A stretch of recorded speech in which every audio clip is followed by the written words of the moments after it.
Hello बच्चा लोग। तो JEE advance PYQ ionic equilibrium 1982 के क्वेश्चन पे आ गए अपन। ये सॉलिबिलिटी प्रोडक्ट का क्वेश्चन है। और सॉलिबिलिटी प्रोडक्ट क्या बोलता है कि कोई भी सॉल्ट जो है वो एक लिमिट से ज़्यादा पानी में नहीं घुल सकता। और वो लिमिट क्या होता है, टेक्निकली वो लिमिट होता है concentration of this into this. और हम लोग को किसी भी एक पार्टिकुलर कंडीशन पे पता होता है कि इन दोनों का प्रोडक्ट कितना होगा। उसी प्रोडक्ट को बोलते हैं के एस पी, जो कि यहाँ पे 1.7 इंटू 10⁻⁻10 है। तो एक्चुअली होता क्या है, जैसे सॉल्ट डाले पानी पे तो Na+ बना और Cl- बनता है हमारे सॉल्ट में भी। लेकिन देखें बहुत बार बीकर में नीचे जाके वो जमा हो जाता है ना। जब एक्सेस सॉल्ट डाला हुआ है किसी ने तो वो जमा हो जाएगा, मतलब वो Na+ और Cl- की तरह नहीं घूम पा रहा है, जुड़ करके वापस NaCl बन जा रहा है ना। NaCl डाले थे, वापस NaCl बन गया है। तो मतलब ये वापस जा सकता है, कब जा सकता है, एक लिमिट के बाद। तो वो लिमिट क्या है, के।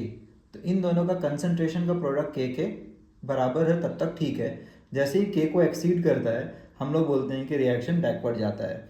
तो अपने को पता है रिएक्शन क्वेश्चन निकालते थे हम लोग, इन दोनों का कंसंट्रेशन का प्रोडक्ट अगर आ गया वो के से ज़्यादा तो मतलब प्रेसिपिटेट बन जाएगा, क्योंकि बैकवर्ड जाने लगेगा रिएक्शन। ठीक है। और क्यू या के का डिफिनेशन क्या होता है, कंसंट्रेशन ऑफ कटायन और यहाँ पे अनायन टू द पावर 2, क्योंकि F- का बे जो कोएफिशिएंट है स्टोइकियोमेट्री वो 2 है, तो यहाँ पावर लगाना पड़ता है। ठीक है। अब देखिए यहाँ पे मोल कॉन्सेप्ट की बात है, एक मोलैरिटी दिया हुआ है और बोलता है इक्वल वॉल्यूम लेंगे। इक्वल वॉल्यूम लेंगे, जब नहीं समझ में आ रहा है तो 1 लीटर और 1 लीटर ले लेते हैं। सेकंड वाले आयन भी 1 लीटर है। अब 10⁻⁻4 है मोलैरिटी, तो मोल्स कितना होगा, moles is equal to molarity into volume, M1V1 जिसको बोलते थे। सिमिलरली यहाँ पे भी सेम चीज़ है ना। अब एक बात समझिए कि प्रेसिपिटेट तब बनता है जब आयन सबसे ज़्यादा होता है। इन चारों ऑप्शन में सबसे ज़्यादा आयन्स किस में दिख रहा है, 10⁻4, 10⁻3, -3, -5। बड़ा कौन है, -3। तो -3 वाला को पहले चेक कीजिए। 10⁻4, -2, -5, -3, कौन सबसे बड़ा है, -2। तो सबसे ज़्यादा आयन्स बी ऑप्शन में दिख रहे हैं। तो सबसे पहले चलिए बी ऑप्शन को ही सॉल्व कर लेते हैं। ये रहे मोल्स, ये मोलैरिटी कितना आया, 10⁻3 दिया हुआ है। यहाँ पे मोल्स कितने आएंगे, मोलैरिटी इंटू वॉल्यूम, 1 लीटर से इंटू करके इतना ही आएंगे, है ना। अब क्या है, दोनों को 1-1 लीटर वाले को मिक्स कर दिए हैं।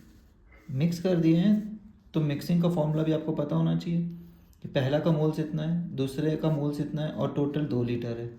तो अब नया मोलैरिटी क्या आएगा, नया मोलैरिटी ऑफ सपोज कैल्शियम बोले तो वो कितना है, moles of calcium by total volume.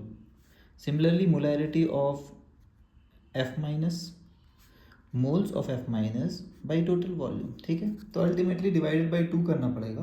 Common sense भी यही बोलता है कि भाई साहब अगर 1 लीटर में इतना था तो 2 लीटर में कंसंट्रेशन कितना होगा, आधा, है ना। कंसंट्रेशन मतलब होता है पर यूनिट वॉल्यूम कितना आयंस मिल रहा है। तो भैया आधा कंसंट्रेशन हो गया, क्योंकि आपका पूरा सॉल्यूशन ही डबल हो गया है। ठीक है। तो ये कंसंट्रेशन यहाँ पुट करना है। तो इस बार लेकिन के नहीं बोलेंगे, क्या बोल सकते हैं, क्यूसी बोल सकते हैं। कैल्शियम आया अपना इतना,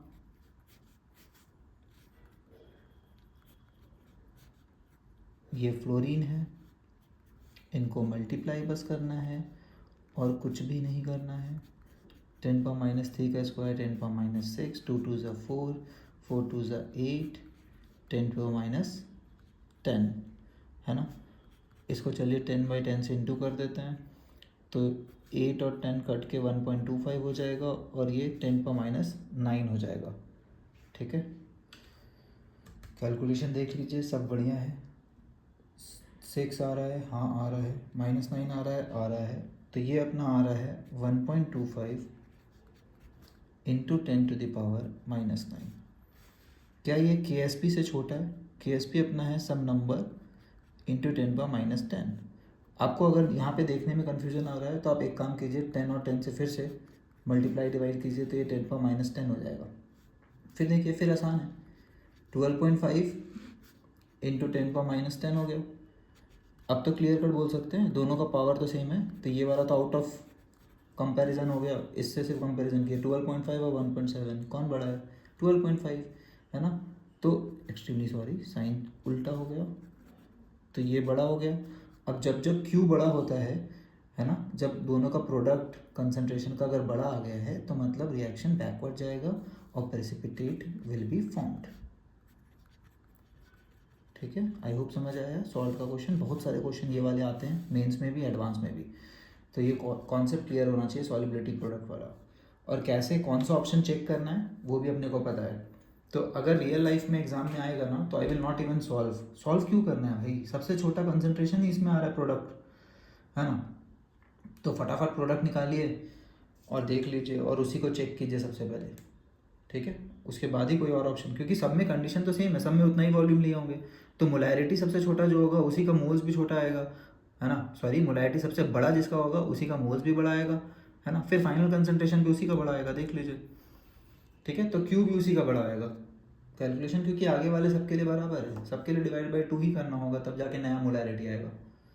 ठीक, आई होप समझ आया होगा, लॉजिक भी ऑब्जेक्टिव अप्रोच भी। चलिए बाय एवरीवन।